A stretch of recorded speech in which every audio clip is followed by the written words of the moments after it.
नमस्कार बंधुओं, स्वागत है आप सभी का श्री प्रभुवाणी चैनल में। आज इस वीडियो में हम आपको सकट चौथ 2024 से जुड़ी संपूर्ण जानकारी प्रदान करेंगे, जैसे कि सकट चौथ व्रत की सही तारीख, शुभ मुहूर्त, पूजन विधि, व्रत कथा और साथ ही साथ चर्चा करेंगे इससे जुड़े ज़रूरी नियमों के बारे में भी। तो चलिए बिना किसी देरी के वीडियो को शुरू करते हैं।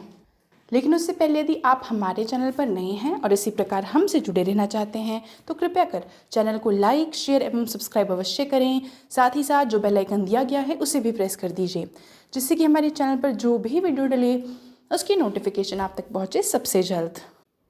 बंधुओं, पंचांग के अनुसार माघ माह के कृष्ण पक्ष की चतुर्थी तिथि को सकट चौथ व्रत का नाम दिया गया है।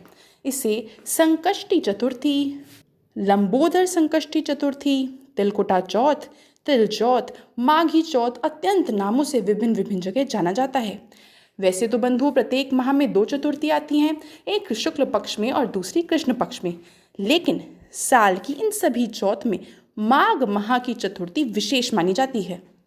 इस दिन भगवान श्री गणेश के साथ साथ भगवान शिव, माँ पार्वती, कार्तिक भगवान और चंद्रदेव की पूजा का विधान है।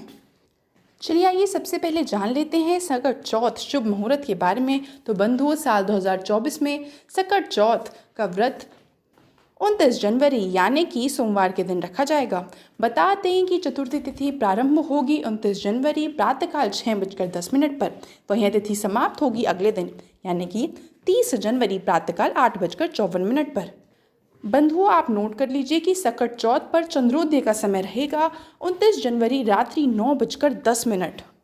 आइए अब चर्चा कर लेते हैं सकट तिल चौथ पूजन विधि को लेकर। तो बंधुओं, सकट चौथ का व्रत संतान की दीर्घ आयु व सुखी जीवन के लिए रखा जाता है। इस व्रत को निर्जल किया जाता है। सकट चौथ के दिन ब्रह्म मुहूर्त में स्नान के बाद आप व्रत का संकल्प लेकर पूरे दिन निराहार रहकर संपूर्ण शिव परिवार का पूजन करें। सबसे पहले एक चौक पर मिट्टी से बनी गणेश जी की प्रतिमा स्थापित कर प्रतिमा का श्रृंगार करें। अब प्रतिमा को रोली, अक्षत यानी कि चावल, दुर्वा घास, लड्डू, पान, सुपारी, धूप, दीप अर्पित करें। पूजा में ओम गण गणपताय नमः मंत्र का जाप करते रहें और नैवेद्य के रूप में तिल तथा गुड़ के बने हुए लड्डू भोग के रूप में अर्पित करें। अंत में व्रत कथा पढ़कर आप आरती करने और रात्रि में चंद्रमा को अर्घ्य देकर व्रत संपन्न करें। अब जैसे बंधुओं, हर व्रत के पूजा पाठ के अपने कुछ नियम होते हैं जिससे कि मनुष्य को उनका संपूर्ण फल मिले, तो उसी प्रकार से सकट चौथ व्रत से भी जुड़े हैं कुछ महत्वपूर्ण नियम, जिनकी आइए हम चर्चा कर लेते हैं। सकट चौथ व्रत महिलाओं को निर्जल करना चाहिए और गणेश जी का पूजा के बाद रात्रि में चंद्रमा को जल का अर्घ्य देकर व्रत का पारण करना चाहिए। चतुर्थी के दिन काले वस्त्रों का प्रयोग करने से आप बचें और चंद्रमा को अर्घ्य देते समय जल के छींटे पैरों पे ना करें। इससे बचने के लिए आप किसी पौधे की जड़ में जल अर्पित कर सकते हैं। बंधुओं, इस दिन भोग में तिलकूट का भोग लगाना शुभ होता है और ध्यान रहे कि चतुर्थी पर गणेश जी की खंडित प्रतिमा की स्थापना या फिर पूजा नहीं करनी है। धार्मिक मान्यता अनुसार पूजा में भगवान गणेश को तुलसी दल या केतकी के फूल नहीं चढ़ाने हैं। आइए अब चर्चा कर लेते हैं सकट चौथ व्रत से जुड़ी पौराणिक एवं अलौकिक कथा का। कथा के अनुसार एक बार विपदा में पड़े देवतागण भगवान शिव के पास अपनी समस्या के निवारण के लिए गए।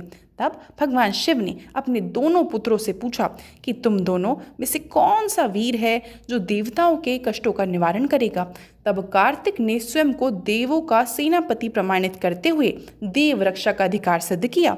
भगवान शिव ने गणेश जी की इच्छा पूछी तो उन्होंने कहा कि मैं बिना सेनापति बने ही इनके संकट दूर कर सकता हूँ। इस पर महादेव ने दोनों को पृथ्वी की परिक्रमा करने को कहा और कहा कि जो भी पहले परिक्रमा पूरी करेगा वही वीर घोषित किया जाएगा। यह सुन भगवान कार्तिक तो पृथ्वी की परिक्रमा के लिए चले गए, किंतु गणेश जी ने अपने माता पिता की 7 परिक्रमा करी और कहा कि माता पिता में ही समस्त तीर्थ और समस्त दुनिया संसार है। यह बात सुनकर गणेश जी की बात से सभी नतमस्तक हो गए। महादेव ने उनकी प्रशंसा करते हुए उन्हें आशीर्वाद दिया और कहा कि प्रत्येक कार्य से पहले तुम्हारी पूजा सर्वप्रथम की जाएगी। इसके बाद पिता की आज्ञा से गणेश जी ने देवताओं के संकटों को भी दूर किया। तो यह थी बंधुओं साल 2024 से जुड़ी संपूर्ण जानकारी जो कि सकट चौथ के बारे में थी। आशा करती हूँ वीडियो आपको बहुत पसंद आई होगी। वीडियो देखने के लिए आपका बहुत बहुत आभार।